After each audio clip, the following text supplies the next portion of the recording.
워킹홀리데이는 많은 20, 30대 한국 청년들에게 해외에서 새로운 경험을 제공하는 매력적인 선택지로 자리 잡았습니다. 우리나라는 현재 25개 국가와 워킹홀리데이 협정 또는 양해각서를 체결하고 있습니다. 그 중에서도 영어를 모국어로 사용하는 국가는 2024년 기준 호주, 캐나다, 영국, 뉴질랜드, 아일랜드 5개 국가뿐인데요. 그 중에서도 호주는 한국 여권 소지자에게는 신청 기간과 인원에 제한 없이 쉽게 워킹홀리데이 비자를 발급해주고 있습니다. 그래서 많은 이들이 영어 실력 향상과 해외에서 경험하게 될 새로운 환경을 꿈꾸며 워킹홀리데이 비자를 신청하고 호주로 떠나고 있습니다. 영어권 국가인 호주에 살면 어쩔 수 없이 영어를 사용하게 되면서 실력이 어느 정도 늘 것이라는 예상은 당연한 것입니다. 그러나 호주 5월을 통해 실제로 영어 실력이 얼마나 향상될 수 있는지에 대한 의문은 여전히 남아 있습니다. 시드니에 거주 중인 한인 워홀러들에게 영어 회화 실력이 얼마나 향상되었는지에 대한 설문을 진행했습니다. 인사와 간단한 주문이 가능한 레벨 1부터 원어민과 유사한 레벨 5까지 본인의 영어 회화 수준을 스스로 평가하도록 했습니다. 과연 워홀을 오기 전과 워홀을 진행 중인 현재 스스로 얼마나 변화했다고 느낄까요? 놀랍게도 25명 중 20명이 전혀 변화가 없거나 한 단계만 상승했다고 답했습니다. 차이가 없다고 느끼는 경우 그 이유가 뭔지 물어봤습니다.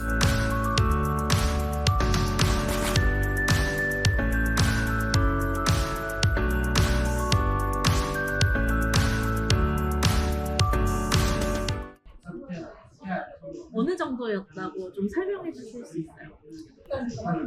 How are you? 이렇게 인사를 했는데 제가 순간 그냥 얼어버렸거든요. 그냥 대답을 전혀 못했어요.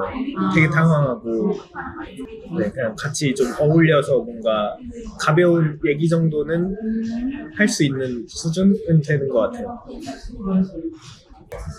영어 그 회화 수준이 너무 낮으면 사실 와서 여기서 뭔가 공부를 시작해서 하기에는 사실 하루하루 먹고 살기 바쁘거든요.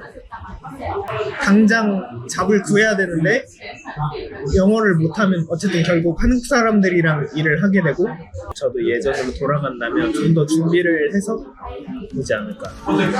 한인 워홀러 사이에서 가장 많은 부동산, 채용 관련된 정보가 교류되는 사이트인 호주 나라의 채용 공고를 보면 95% 이상이 한인이 운영하는 한인잡입니다. 한인 쉐어의 설명, 한인 운영하는 회사에서 한인 동료와 함께 일하며 한인에게 주로 서비스하는 일이다 보니 영어 사용 빈도가 적은 환경에서 지내는 워홀러들이 실제로 많습니다. 그렇다면 워홀에서 성장을 경험했다고 느낀 다른 워홀러들이 생각한 성장의 이유도 함께 보도록 하겠습니다.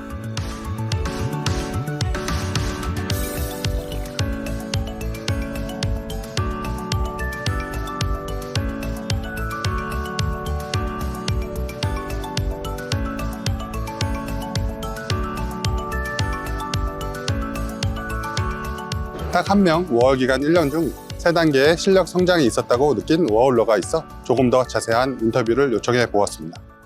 처음에 호스텔 살 때도 집을 구할 때도 일을 구할 때도 일단 영어 사용자들이 대다수인 곳으로 가고 그리고 일하는 곳도 2곳이었는데 다 오지잡이어서 일하는 그 동료들이랑 손님들이랑도 다 영어로 일하고 혼자 밖에서 돌아다닐 때도 스몰톡 나눌 사람 있으면 그냥 무작정 가가지고 대화 나누고 왜냐면 그게 가능한 곳이잖아요 여기는. 그렇죠. 누군가에게 잘 다가가는 성향이기 때문이에요? 아니면 영어를 위해서 내가 노력해야겠다라고 한 결과물이에요? 100% 전자예요. 그런 성격이 한몫했던 것 같아요.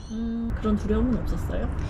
저는 그 초장에 혼자 해외로 가는 것에 대한 막연한 두려움은 있었어도 영어 쓰러 나가는 거면 영어 쓰는 대로 가야지가 너무 당연한 전제였어서 한인 쉐어나 한인잡을 구해야겠다는 생각은 해본 적이 없어요. 영어 공부했었던 것 중에서 딱 2가지만 그 유튜버 코엠님의 그 워홀 영어 족보 끝장판 그 전자책이랑 헬로톡 거기서는 이제 라이팅이랑 스피킹을 계속 내 마음대로 그냥 원하는 시간대에 할 수 있기 때문에 그 2개만 있어도 사실 워홀을 위한 영어 공부는 끝이지 않을까 솔직히? 미드 쉐도잉 같은 경우는 중급자 이상의 분들한테만 도움이 되거든요. 저는 이거를 하기 전에 미드 섀도잉부터 했었는데 정말 도움이 하나도 안 되고 저처럼 초중급 실력에 있는 분들이 대부분일 거란 말이에요. 호주 워홀 준비하는 분들은. 앞서 진행한 설문에 따르면 호주에 오는 워홀러들의 목적은 다양합니다. 영어 향상은 2위, 해외 경험이 주 목적인 분들이 83%로 가장 높았고 이민 또는 돈을 모아 한국으로 귀국하겠다는 목적이 뚜렷한 분들도 있었습니다. 그런데 만약 워홀의 목적이 영어 실력의 향상이신 분들이 있다면 마지막으로 인터뷰하신 분처럼 호주에 와서 영어 이력서를 쓰고 영어로 면접을 진행할 수 있을 정도만큼은 준비하고 오시길 추천해 드립니다. 요즘 호주 정부가 밀어주는 핫한 직종인 에이지드 케어, 요양보호사 직종이 있죠. 구글에서 한국어로 호주 취업을 검색하고 가장 상위에 뜨는 사이트에서 노인을 검색하면 2024년에 총 3건의 채용 정보가 나옵니다. 반면에 같은 구글에서 영어로 오스트레일리아 잡을 검색하고 가장 상위 사이트에서 에이지드 케어를 검색하면 최근 30분 이내에만 35건의 채용 정보를 확인할 수 있습니다. 사실 호주에서 영어는 단순히 어학 능력이라기보다는 호주에서 훨씬 더 많은 선택지를 가질 수 있는 엄청난 무기이기도 합니다. 여러분이 호주에 오고자 하는 목적은 무엇이었나요?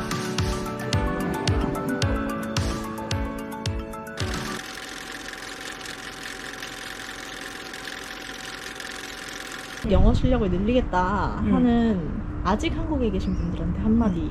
늘리고자 한다면 반드시 늘게 돼 있어요. 저는 여기 오자마자 진짜 3개월 동안 너무 힘들어서 그냥 여기서 사는 것 자체가 그냥 혼자 모든 걸 다 결정하고 처리해야 된다는 게 너무 힘들어서 그냥 울면서 계속 버텨서 나아진 케이스거든요. 그래서 버틸 그 마음만 있다면 전 정말 강력 추천합니다. 그러면은 결국에 호주가 진짜 천국처럼 느껴지실 거예요. 진짜.